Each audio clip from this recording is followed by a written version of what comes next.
Depuis 50 ans, Survival International aide les peuples autochtones à défendre leur vie, protéger leurs terres et déterminer leur propre avenir.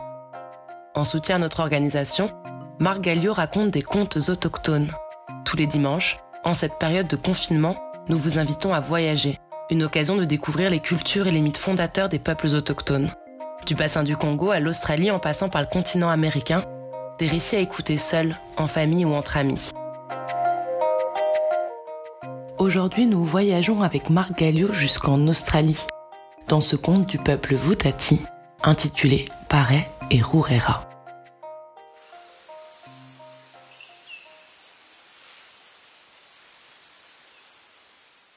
Dans la grande île du continent que l'on appelle l'Australie, vivait le peuple Vutati, dans la grande pointe du nord-est qui s'avance dans la mer de corail. Dans une des tribus vivaient 2 femmes. Elles étaient enceintes pratiquement en même temps. Ce qui suscitait les rires et les joies autour du feu le soir, et chacun allait de son pronostic, voire de sa divination. Il pensait même qu'elles pouvaient accoucher le même jour, en même temps. Quelque temps après, une des femmes a accouché d'un garçon. Elle l'a appelé Paret. L'autre femme a accouché quelque temps après d'un garçon aussi. Elle l'a appelé Rurera. Ainsi, chaque femme allaitait son enfant, et quand une était fatiguée, elle passait son enfant à l'autre femme. Il n'était pas rare aussi que la même femme ait Paret et Rurera à chaque sein. Bien sûr, elles étaient suivies et conseillées par les plus vieilles femmes du village. Ainsi, Paret et Rurera sont devenus des frères de lait. Plus tard, en grandissant, Paret il a appris à jouer de la musique, du didgeridoo.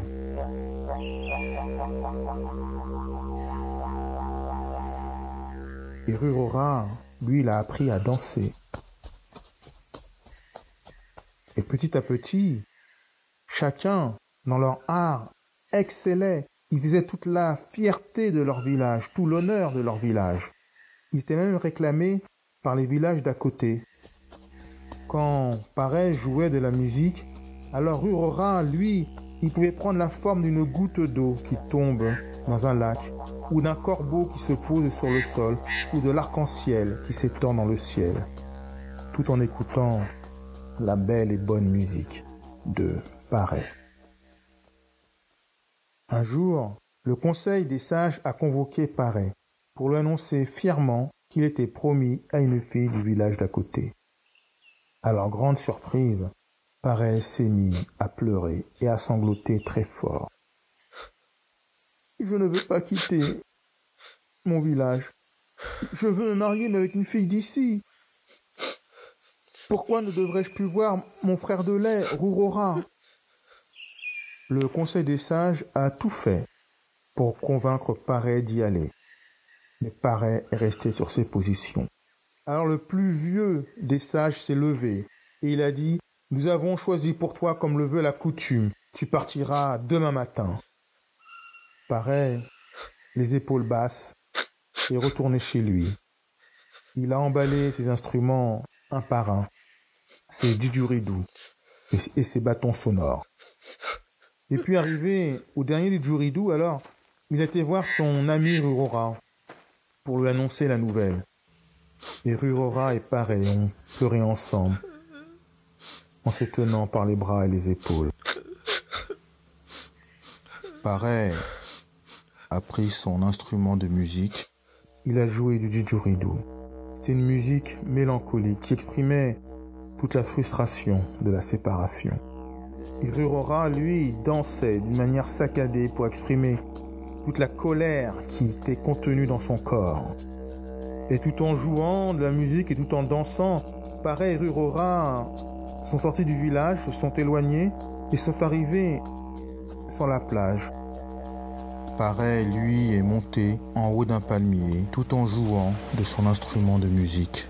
Et Rurera, lui, dansait avec les vagues et les écumes de la mer. Chacun invoquant leur dieu. Quand tout à coup une grosse vague est arrivée et a abattu Rurora sur la plage. Et son corps est devenu inanimé. La musique s'est arrêtée net. Le village qui écoutait la musique au loin s'est précipité sur la plage. Et ils ont vu le corps étendu du danseur. Et puis, ils ont vu un phénomène étrange. De son ventre sortaient des pattes aux poils velus, des grosses pinces, on aurait dit comme une araignée. Quand ils ont entendu un bruit là-haut, alors ils lèvent la tête. Et là aussi, ils ont vu un animal totalement inconnu, avec de grands yeux, et un didgeridoo à côté. L'animal aux grands yeux est descendu de son arbre et a rejoint cette espèce d'araignée étrange avec une carapace. Et ils se sont éloignés. L'un en marchant droit et l'autre un peu de côté, le long des flots. Et quand ils ont totalement disparu, le village s'est regardé. Eux aussi ont pleuré.